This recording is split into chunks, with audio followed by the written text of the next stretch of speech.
Bienvenue sur cette chaîne YouTube dédiée à ceux qui veulent utiliser le droit comme outil au service de leur réussite.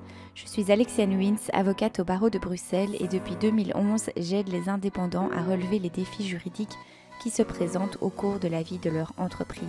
Sur cette chaîne YouTube, je vulgarise le droit et partage avec vous des trucs et astuces issus de ma pratique. Pensez à vous abonner parce que comprendre, c'est déjà avancer.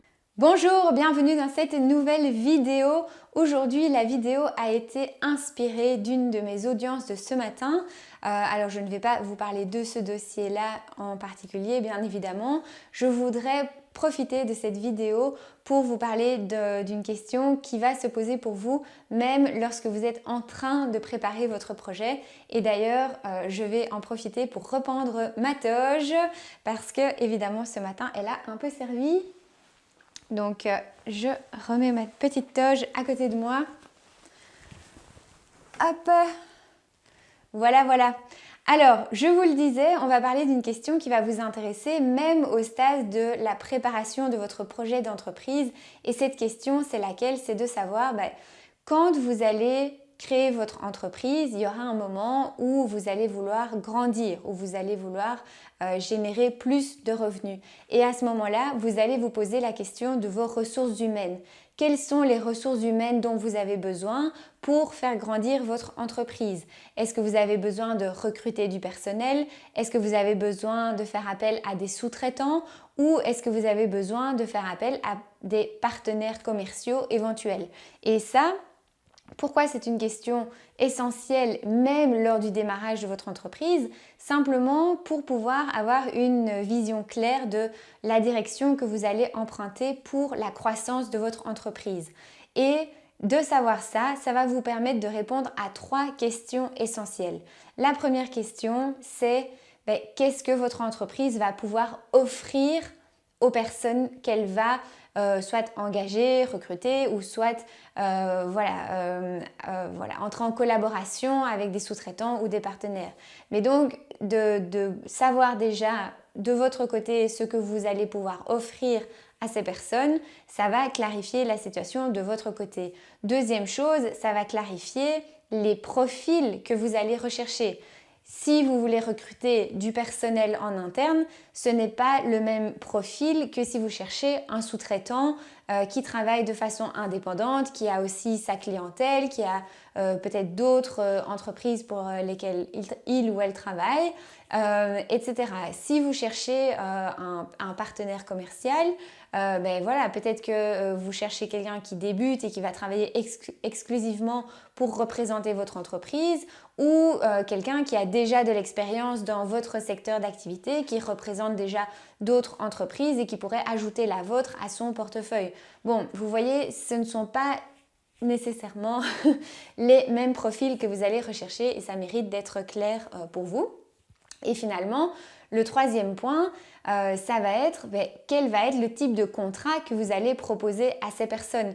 Et ça aussi, ça a une importance puisque vous n'allez pas proposer le même type de contrat à un employé. Là, on tombe sous le droit du travail qu'à un sous-traitant. On est en matière commerciale, on est en matière civile. Il y a des contrats que vous pouvez rédiger aussi dépendant de votre sous-traitant. On a des sous-traitants de mille et une, pour mille et une choses, on va dire. Et puis, vous avez aussi des contrats vraiment commerciaux de distribution qui sont des contrats vraiment bien spécifiques et qu'il faut aussi encadrer d'une autre façon. Donc ça, ce sont les 3 choses à bien avoir en tête. Donc, quel type de personnes vous voulez recruter ou collaborer. Qu'est-ce que vous avez à leur offrir et quel type de contrat vous devez proposer alors aux personnes que vous trouvez. La 4e chose aussi, ça va être la rémunération. Mais ça, c'est aussi quelque chose qui va varier dépendant du profil de personnes recherchées. Donc tous ces éléments sont extrêmement importants.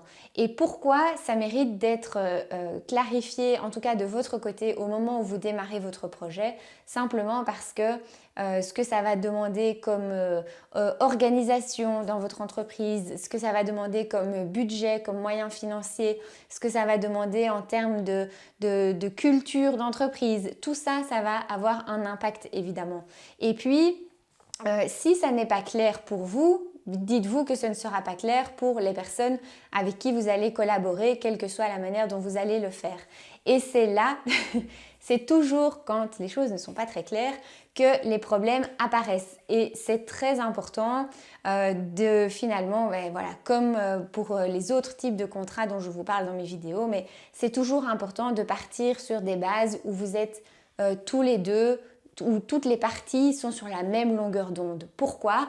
Parce que quand on part sur une base qui est claire pour les deux parties, eh bien, on a moins de discussions a posteriori et ça réduit le risque de litige.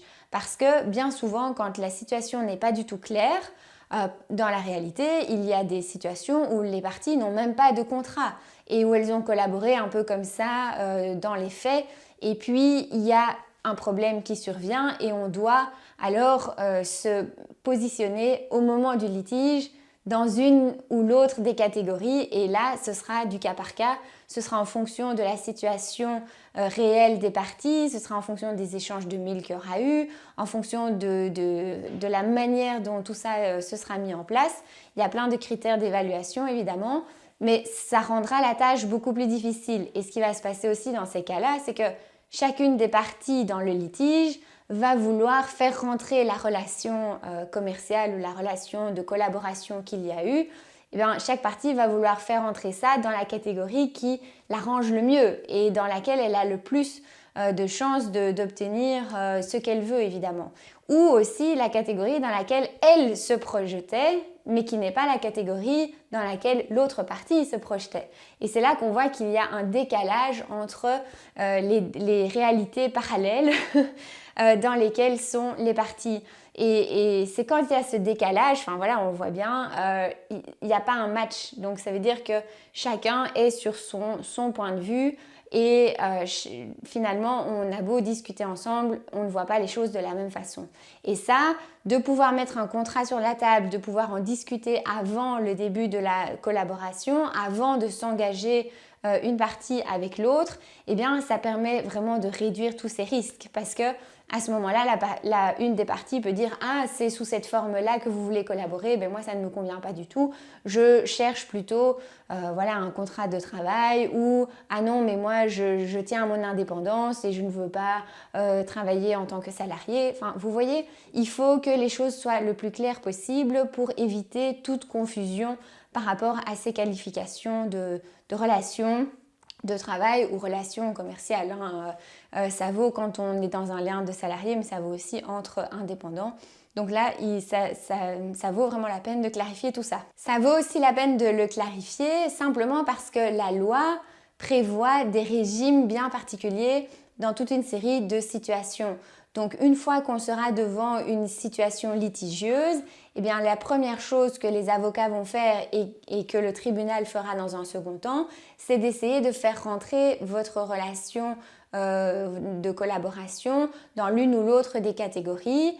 Et comme je le disais, chacune des parties va vouloir plutôt encenser un type de relation plutôt qu'un autre en fonction de ce qui l'arrange le mieux.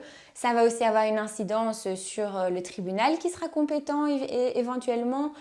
Si vous êtes parti sur une relation de freelance mais qu'en réalité tout s'apparente à un contrat de travail, voilà, ça risque de pouvoir être requalifié.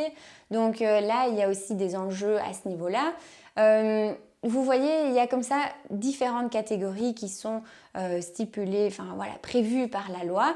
Et le but, quand la situation n'est pas claire, est de faire rentrer une situation de fait dans une des catégories juridiques avec l'application de tous les droits et obligations reliés à cette catégorie-là. Alors, pour l'instant, c'est un peu vague quand je vous en parle comme ça. Mais si vous êtes déjà confronté à ce genre de situation, vous savez que ce n'est pas toujours évident. Et puis surtout, ici, l'idée de cette vidéo, c'est de vous sensibiliser à ces questions-là. Je ne peux pas vous donner plein d'exemples concrets, parce que bon, voilà, là, typiquement, j'ai des dossiers qui me viennent en tête, mais je ne peux pas vous en parler dans les vidéos. Il y a le secret professionnel, et comme ce sont des procédures qui sont en cours, je ne vais pas m'exprimer sur ces dossiers-là. Il faut respecter chaque procédure, mais simplement pour vous dire que ça vaut la peine d'organiser ça en amont. Ça va vous mettre à l'abri de certains risques qui peuvent finalement vous coûter très cher lorsqu'il y a un litige, que vous soyez d'un côté ou de l'autre côté du contrat, voilà, dépendant un petit peu des enjeux au cas par cas. Mais ça vaut toujours plus la peine de mettre, enfin voilà, en tout cas moi c'est ma vision des choses, ça vaut la peine de mettre ça par écrit en amont pour éviter de se retrouver à devoir interpréter une manière de faire qui est issue totalement de votre pratique et de votre quotidien, mais sans vraiment maîtriser les enjeux juridiques qui pouvaient se cacher éventuellement derrière et qui en un coup vont vous tomber dessus, et ça c'est quand même un peu risqué. C'est Warren Buffett qui disait, ben voilà, risk comes from not knowing what you're doing, ça veut dire le risque vient de ne pas savoir ce que l'on fait, et j'avoue que je suis assez d'accord avec lui. On prend parfois des risques simplement parce qu'on n'est pas conscient de ce risque, parce qu'on agit dans l'ignorance finalement de toutes ces catégories juridiques. Mais le jour où ça se retourne contre soi, ben, c'est quand même pas super agréable. Donc c'est ce que je voulais partager avec vous dans cette vidéo. J'espère que vous avez appris quelque chose. J'espère que vous allez y penser lorsque vous allez vouloir faire grandir votre entreprise et que vous allez vouloir faire appel à différentes ressources. Pensez à ces quelques questions. Donc voilà, je vous invite vraiment à faire ce petit exercice et à vous projeter un petit peu dans le futur lorsque vous allez vouloir collaborer avec d'autres personnes, peu importe la manière dont vous aurez choisi de le faire. Si vous avez aimé cette vidéo, eh bien mettez un petit pouce bleu, abonnez-vous à la chaîne YouTube et moi je vous retrouve demain pour une nouvelle vidéo. À demain, ciao ciao.